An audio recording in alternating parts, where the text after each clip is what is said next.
Bonjour, ici Dr Valérie Gilles-Brousseau de Eli Clinique Privée. Aujourd'hui, je vous entretiens au sujet des otites. On reconnaît deux types d'otites majeurs, l'otite du canal, l'otite externe, aussi appelée otite du baigneur, et l'otite moyenne, c'est-à-dire l'otite qui est cachée derrière le tympan. Les otites dont les enfants souffrent le plus souvent sont ce qu'on appelle les otites moyennes. On a les otites simplement avec du liquide, donc une otite séreuse, et on a les otites qui sont infectées, soit avec un virus ou une bactérie. Lorsque un virus ou une bactérie s'installe à l'intérieur de l'oreille, l'enfant souffre de fièvre, de douleurs aiguës à l'oreille, il peut aussi avoir de la difficulté à s'alimenter et à dormir, devient particulièrement irritable, et durant le temps de l'infection et de la prolongation qui peut s'effectuer à cause de la retenue de liquide derrière le tympan, l'enfant souffre aussi de pertes auditives importantes. On reconnaît le traitement antibiotique lorsqu'on suspecte une infection bactérienne. L'infection bactérienne est suspectée lorsque l'enfant semble avoir des symptômes pendant plus de 72 heures. Lorsqu'on se soumet à plusieurs traitements d'antibiotiques, évidemment, on peut se ramasser avec une situation où une infection récalcitrante qui ne répond plus, ou encore à une accumulation de liquide qui ne veut pas s'évacuer parce que le liquide est devenu trop gluant. Dans ce cas-là, il devient important d'insérer un tube dans l'oreille parce que les otites vont se répéter. L'enfant va potentiellement développer des problèmes au niveau du langage parce qu'il a une perte auditive prolongée. Il peut aussi développer des problèmes d'équilibre, avoir de la difficulté à marcher ou s'orienter. Il va aussi probablement devenir irritable ou peut avoir des difficultés comportementales. Dans ce cas-là, il peut être indiqué d'insérer des tubes. On reconnaît des indications suivantes pour l'insertion de tubes.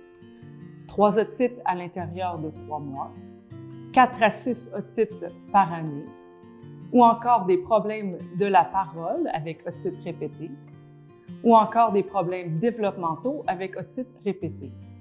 D'autre part, il est important de savoir qu'il est contre-indiqué de prendre l'avion lorsque votre enfant a une otite ou lorsque vous souffrez vous-même d'une otite. Lorsque la prise d'avion est nécessaire, il est alors recommandé de mettre des tubes en urgence. L'insertion de tubes est une procédure qui nécessite environ une dizaine de minutes. Dans mon cabinet, nous procédons à l'insertion de tubes directement au bureau sous anesthésie locale.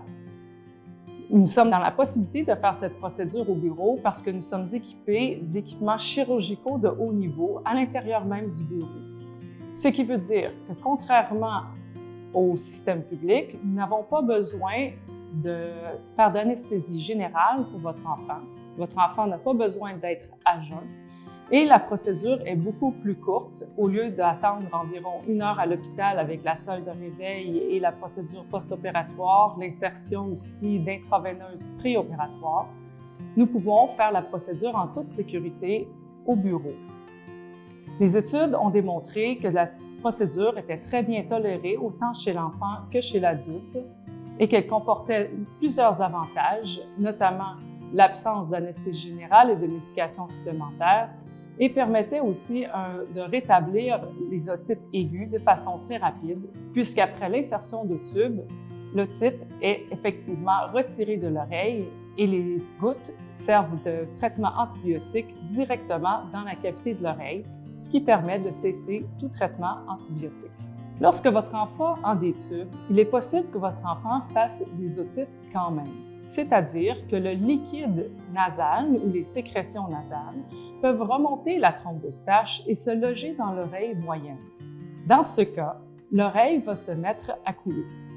Lorsque l'oreille de l'enfant coule, on peut traiter directement la condition de l'oreille en instillant des gouttes combinant à la fois des antibiotiques et des anti-inflammatoires. Il est cependant très important de noter que ces gouttes n'enlèvent pas la douleur et qu'il faut alors aussi ajouter un antidouleur, comme par exemple un Tramipral, pour éviter que votre enfant souffre inutilement. Il est aussi important de savoir qu'il est contre-indiqué d'utiliser les gouttes otiques en dehors de l'écoulement de l'oreille. L'usage prolongé de gouttes otiques peut parfois causer des champignons dans l'oreille, des infections qu'on appelle mycotiques. Et c'est à cause de ça qu'on recommande d'utiliser les gouttes seulement lorsque l'oreille coule. Si jamais l'oreille de votre enfant coulait plus de 3 à 4 jours avec l'instillation de gouttes, nous vous recommandons de consulter un ORL, de nous contacter pour que nous puissions évaluer la situation de l'oreille de votre enfant. Les recommandations post-opératoires lors d'insertion de tubes sont très simples. On vous remettra une prescription pour mettre des gouttes dans l'oreille de votre enfant pour la prochaine semaine. Vous aurez donc à mettre des gouttes matin et soir. Il est possible, durant cette période post-opératoire, qu'il y ait un peu de sécrétion sanguignolante qui puisse s'écouler de l'oreille, qui c'est secondaire évidemment à la procédure et à l'infection qui était sous-jacente avant la procédure. Nous vous recommandons, si l'enfant a un peu d'inconfort le soir, de lui offrir un analgésique, comme par exemple un Tempra. Les enfants peuvent retourner à l'école ou à la garderie directement le lendemain, sans aucun traitement supplémentaire ou précaution supplémentaire. Il est possible pour votre enfant de prendre ses cours de natation et de se baigner. Nous ne recommandons pas cependant de mettre délibérément la tête dans de l'eau savonneuse, puisque cela pourrait contribuer à générer une infection dans l'oreille. Il est aussi contre-indiqué de plonger tête première ou de faire la bombe dans l'eau lorsque nous portons des tubes. L'enfant peut prendre l'avion immédiatement après la pose de tube et il peut aussi évidemment retourner à ses activités habituelles. Donc, il peut courir, il peut nager, il peut faire n'importe quel sport qu'il désire.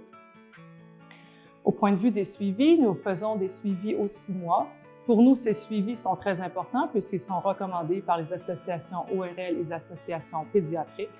Normalement, les tubes ont une longévité de 6 à 24 mois et la majorité des enfants n'ont pas besoin de plus qu'une série de tubes. Donc, pour la majorité des enfants, après une première chirurgie, il n'y aura pas nécessité de faire une deuxième intervention. Cependant, il est important pour nous de vérifier que la guérison du tympan s'est faite de manière adéquate et que votre enfant a bel et bien su grandir et récupérer de manière à ne pas nécessiter d'autres traitements. L'otite externe est une infection à l'intérieur du canal qui peut être à champignons ou à bactéries. Elle se manifeste par un écoulement de l'oreille et une douleur très vive au niveau du pavillon de l'oreille et du canal. Elle est souvent due à l'accumulation de liquide derrière de la cire où se sont logés soit des champignons ou des bactéries. Le premier traitement pour une telle infection est de nettoyer l'oreille pour retirer l'infection et retirer les débris. On peut ensuite, dans certains cas, instiller des médicaments directement dans l'oreille. Un traitement pour une otite externe est absolument urgent chez certains patients, notamment chez les patients atteints de diabète ou qui sont immunocompromis, parce qu'ils sont plus à risque de complications au niveau de l'oreille. Nous vous recommandons donc d'éviter tout nettoyage de l'oreille à base d'eau et de faire nettoyer votre oreille sous microscope par un spécialiste ORL.